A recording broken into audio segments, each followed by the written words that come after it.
Hello বন্ধুরা, ভালো লাগলে চ্যানেলটি সাবস্ক্রাইব করো, খারাপ লাগলে হাহা রিয়েক্ট করো। দেখতে পেয়েছি যিনি আমাদের এই বাংলাদেশের নায়ক, রাষ্ট্রনায়ক বঙ্গবন্ধু শেখ মুজিবুর রহমান।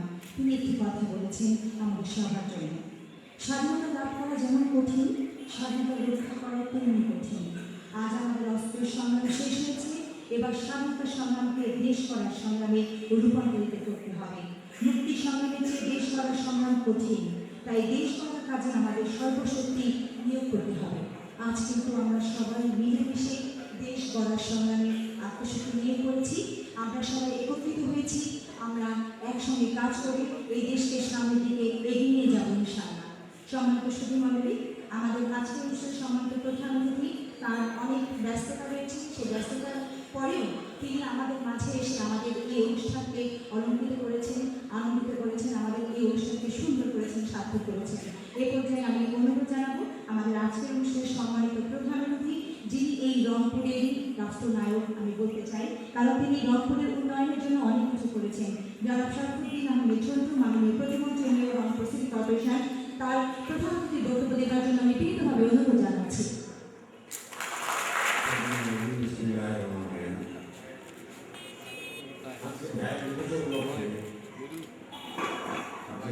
আলোচনা এবং প্রেস প্রোগ্রামের সময় মাননীয় সভাপতি, মঞ্চে উপস্থিত অন্যান্য অফিসারবৃন্দ এবং আমার সামনে এই রংপুর বিভাগে উচ্চ ভ্যাটদাতা এবং ভ্যাটদাতা যারা এসছেন এখানে প্রত্যেকে আমি আমার পক্ষ থেকে সালাম জানাচ্ছি। আসসালামু আলাইকুম। আমরা এখন শুনলেন যে আপনারাই বা আমরাই সবাই মিলে এই দেশটা করার কাজে এগুলো দিয়ে আজকে আমরা দেশটাকে এগিয়ে নিয়ে যাওয়ার চেষ্টা করছি। এবং যেহেতু এগোচ্ছে, আমার যে বয়স, আমার বয়সে আমি শুনি নাই যে একটা প্রজেক্ট পাস হয় এই বাংলাদেশে 1,13,000 কোটি টাকা। আজ থেকে 7 দিন আগে সোমবারে মাননীয় প্রধানমন্ত্রী জননেত্রী শেখ হাসিনা রূপগঞ্জ বিদ্যুৎ কেন্দ্র যেটা স্থাপন হচ্ছে, পার্মানেন্ট বিদ্যুৎ কেন্দ্র স্থাপন হচ্ছে, তার বিল পাস করলো, মানে তার এখানে পাস করলো একসাথে 1,13,000 টাকার একটা প্রজেক্ট, যেটা আমাদের স্বপ্ন ছিল যে 1,13,000 কোটি টাকা আমরা বাজেট হয়েছে বাংলাদেশে, এটা আমরা দেখি নাই। কিন্তু বর্তমান সরকার সেই স্বপ্ন ভঙ্গ করে আমাদেরকে দেখাচ্ছে এবং তারা প্রতিটা কাজেই এগিয়ে নিয়ে যাচ্ছে।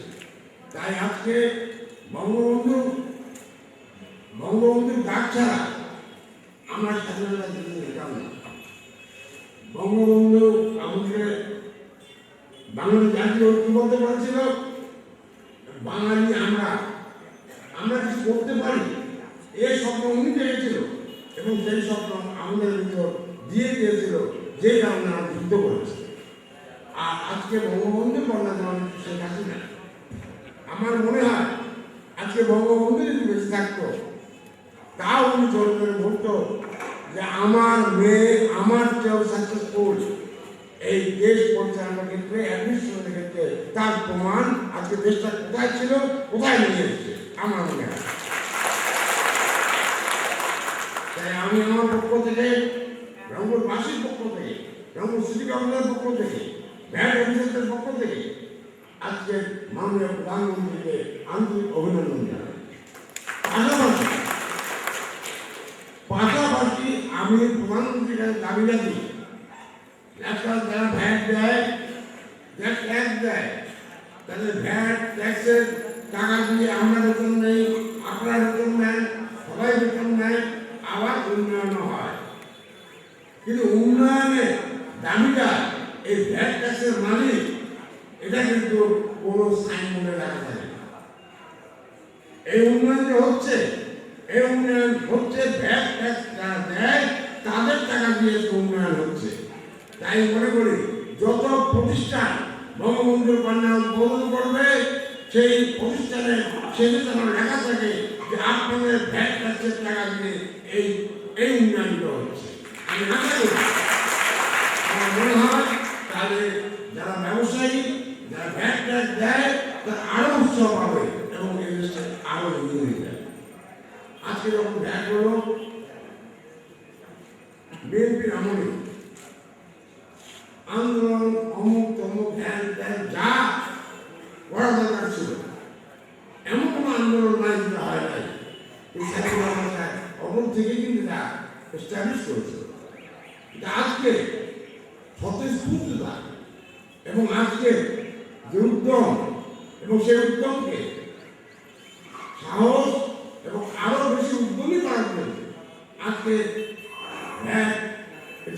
যে আমাদের মাঝে উৎসাহ দেওয়ার জন্য আজকে দেশ প্রধান আজকে অন্যান্য প্রধান এবং তাদেরকে যে স্বীকৃতি দেওয়া এই স্বীকৃতি দেওয়ার মাধ্যমে এর ফলে আমার মনে হয় এই এই উৎসাহ উদ্দীপনার জন্য আরো অনেক মানুষ এগিয়ে আসবে। যারা ভ্যাট এখনো দেয় না, ভ্যাট ফাঁকি দেয়, তারাও ভ্যাট দেওয়ার চেষ্টা করবে।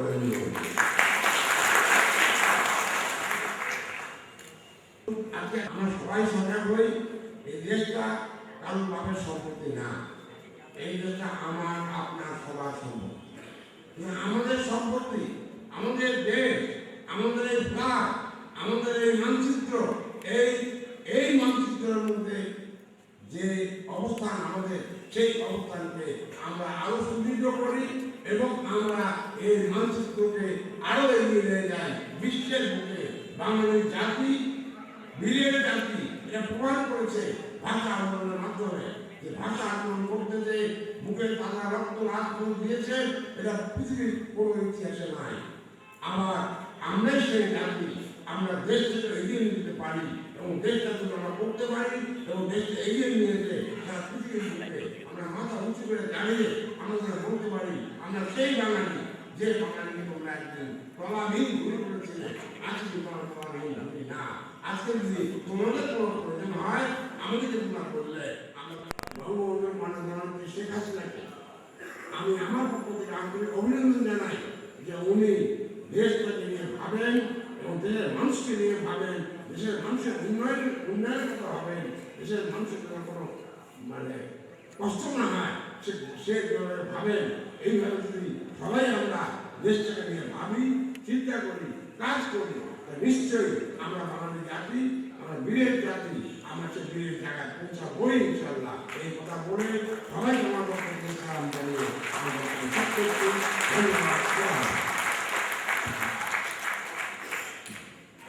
মন্ডলী, এবারে আমরা বিশেষ অতিথির বক্তব্য শুনব। আমাদের মাঝে উপস্থিত আছেন জনাব মোহাম্মদ হারুনুর রশিদ। মন্ডলী, আমাদের আজকের অনুষ্ঠানের সম্মানিত প্রধান অতিথি বিশেষভাবে ব্যস্ত থাকার কারণে তার মূল্যবান কথা আমরা শুনলাম এবং তিনি আমাদের মাঝ থেকে বিদায় দিয়েছেন।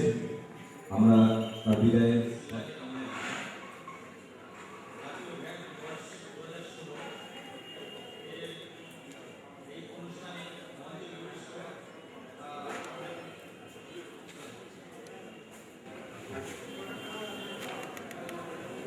মঞ্চে থেকে শব্দ বিদায়ী মাননীয় মেয়র প্রতিমন্ত্রী রংপুর সিটি কর্পোরেশন, উপবিষ্ট মাননীয় সদস্য জমিত প্রশাসন জাতীয় রাজস্ব বোর্ড এবং উপস্থিত বিভিন্ন পর্যায়ের সুদীর্ঘ আসসালামু আলাইকুম এবং শুভ সকাল।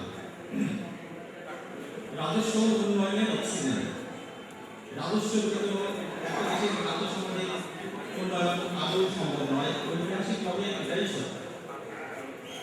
রাজস্ব আমাদের স্বাধীনতার সময় যে রাজস্ব আরোহণ হয়েছিল তার চেয়ে ব্যাপকভাবে বৃদ্ধি পেয়েছে এবং এই বৃদ্ধিটা আসলে তাদেরই কৃতিত্ব তাদেরই প্রাপ্য।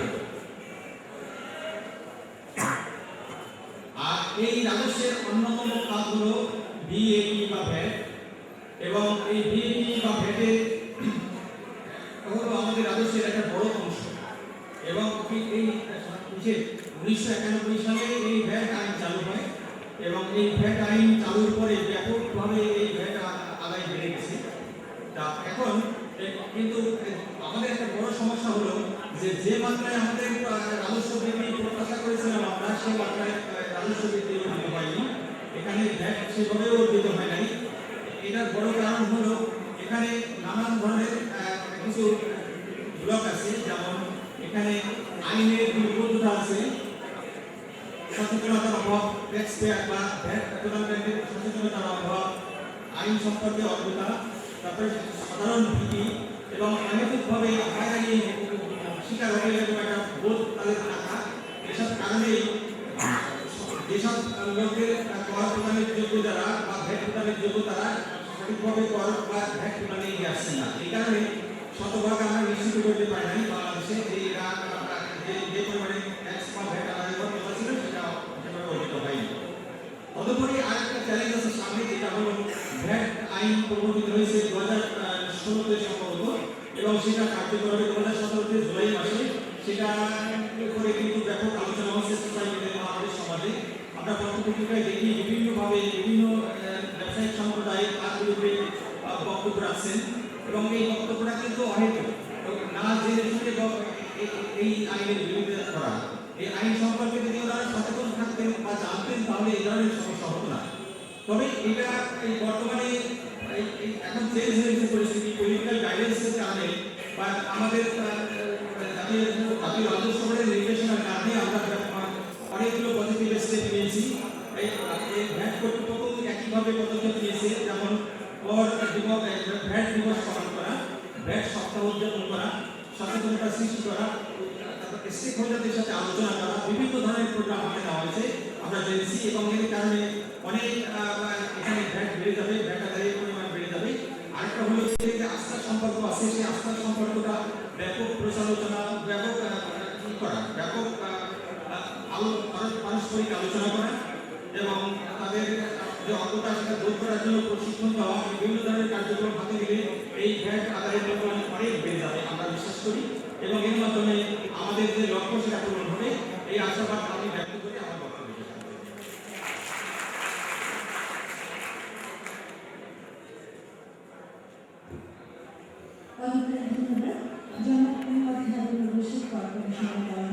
রংপুর মহোদয়কে তার বিশেষভাবে বক্তব্য উপস্থাপন করবার জন্য। সম্মানিত সুধীমণ্ডলী, আমাদের এই বাংলাদেশ পৃথিবীর বুকে কিন্তু এখন এক নম্বরে চলে এসেছে। আমরা তাই বলতে চাই, সাবাস বাংলাদেশে পৃথিবী অবাক তাকিয়ে হয়, যুবপুরের মনে ছাড়া তবু মাথা নেওয়া হয় না। আমরা মাথা নেওয়ার জাতি নেই, আমরা মাথা উঁচু করে এই দেশটিকে সর্বোচ্চ শিখরে পৌঁছে নিয়ে যাবো আমরা আশা করছি। এই পর্যন্ত বিশেষভাবে বক্তব্য প্রদান করার জন্য আমি বিভিন্ন অনুরোধ জানাচ্ছি জনাব জিয়াউর মোহাম্মদ, সদস্য কর ট্রেনিং ও পরিদর্শন, জাতীয় রাষ্ট্র বোর্ড, ঢাকা মহানগরী। তিনি ঢাকা থেকে এসেছেন, তার জন্য আমরা একটু সবাই জোরে গণতালি দেব।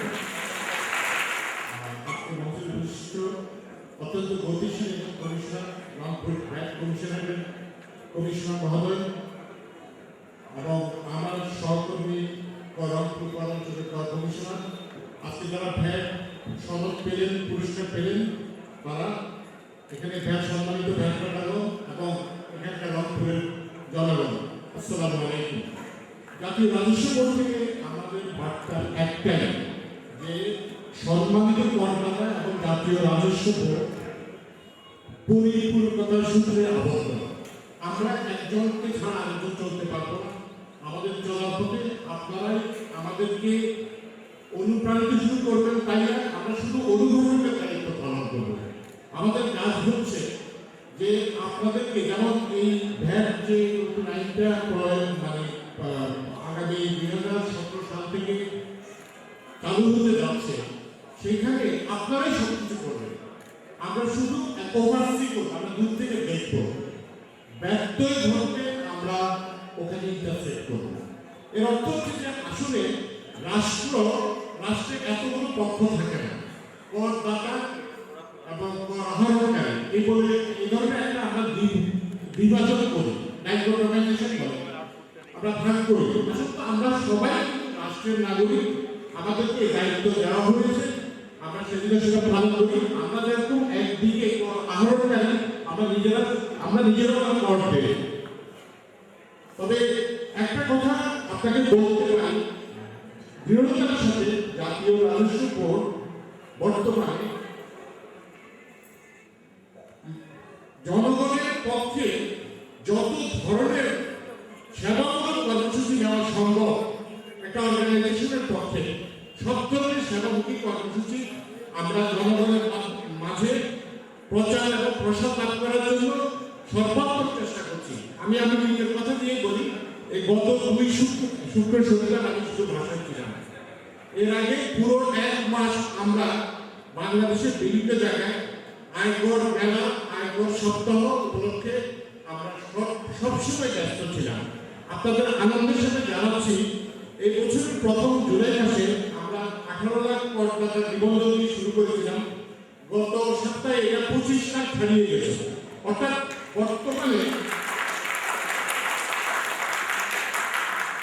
বর্তমানে আমাদের নিবন্ধিত করদাতা 26 লাখ দিকে এগোচ্ছে এবং ডিসেম্বরের শেষে এবং জানুয়ারির ফার্স্ট উইকে থেকে 30 লাখে উন্নীত হবে।